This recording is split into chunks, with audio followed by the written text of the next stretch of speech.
নমস্কার বন্ধুরা, কেমন আছেন সবাই? আমার একটি ছোট্ট ভিডিওতে আপনাদের সকলকে স্বাগত। আজ আমি আপনাদের সাথে শেয়ার করব এগ রেজালার একটি রেসিপি। চলুন তাহলে দেখে নেওয়া যাক আমি এই রেসিপিটা কী করে বানাই। ফার্স্টে একটি কড়াইতে 1 চামচ মতো ঘি গরম করে তার মধ্যে দিয়ে দিতে হবে সেদ্ধ করা ডিম। সেদ্ধ করা ডিমগুলো নুন আর একটু সামান্য পরিমাণ লঙ্কার গুঁড়ো অ্যাড করে আমি ভেজে নিয়েছি। আপনারা চাইলে এখানে লঙ্কার গুঁড়োটা স্কিপ করে যেতে পারেন। তারপর একই তেলে আমি বেরেস্তা বানিয়ে নেব। বেরেস্তা বানিয়ে নেওয়ার জন্য আপনাদেরকে দুটো বড় বড় সাইজের পেঁয়াজ ভালো করে ভেজে নিতে হবে। একটু নুন দিয়ে ভেজে নেবেন যাতে পেঁয়াজটা তাড়াতাড়ি মজে যায়। পেঁয়াজটা 10 মিনিট ধরে ভাজার পরে দেখবেন যে অলমোস্ট পেঁয়াজটা গোল্ডেন ব্রাউন কালার হয়ে গেছে। সেই অবস্থাতেই দেখবেন যে আমাদের বেরেস্তাটা কিন্তু অলমোস্ট রেডি। তারপর সেম কড়াইতেই আমি একটু সাদা তেল আর গরম করে তার মধ্যে দিয়ে দেবো তেজপাতা, 3-4টে এলাচ, 2টো দারচিনি, 3-4টে লবঙ্গ।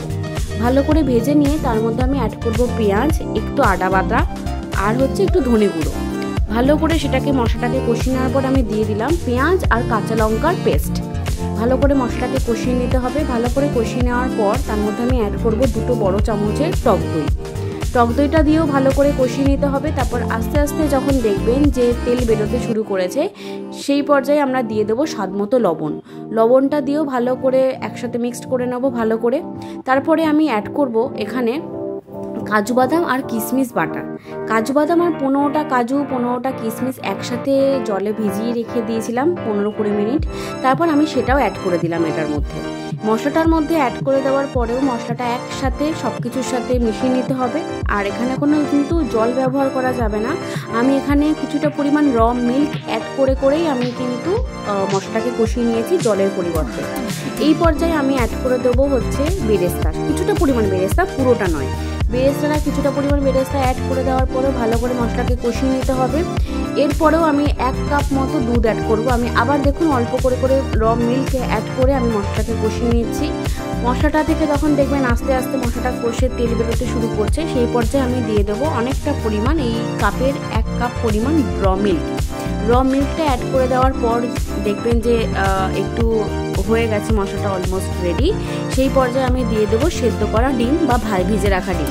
ভিজে রাখা ডিমটাকে দেওয়ার পরেও 15-20 মিনিট মতো আমরা রেস্টে রেখে দেবো। আফটার 15-20 মিনিটস দেখবেন কালারটা অনেকটা চেঞ্জ হয়ে গেছে। তারপর আমরা দিয়ে দিলাম গরম মশলা আর ঘি। গরম মশলার ঘিটা দেওয়ার পরেও 10 মিনিট মতো রেস্টে রেখে দেবেন। তারপরে আমি অ্যাড করে দিয়েছি এখানে 3-4টে কাঁচা লঙ্কা। গ্যাসের ফ্লেমটা কিন্তু অবশ্যই লোতে রাখবেন, হাই একদমই করবেন না। তারপরে দেখবেন যে মশলাটা থেকে তেল বেরোতে শুরু করেছে। 10 মিনিট পরেই দেখবেন রেডি হয়ে গেছে পুরোটাই আমাদের এগ রেজালার রেসিপি। কেমন হয়েছে একটু জানাবেন। যদি আপনাদের ভালো লেগে থাকে এই ভিডিওটা তাহলে লাইক, শেয়ার আর একটু সাবস্ক্রাইব করে দেবেন।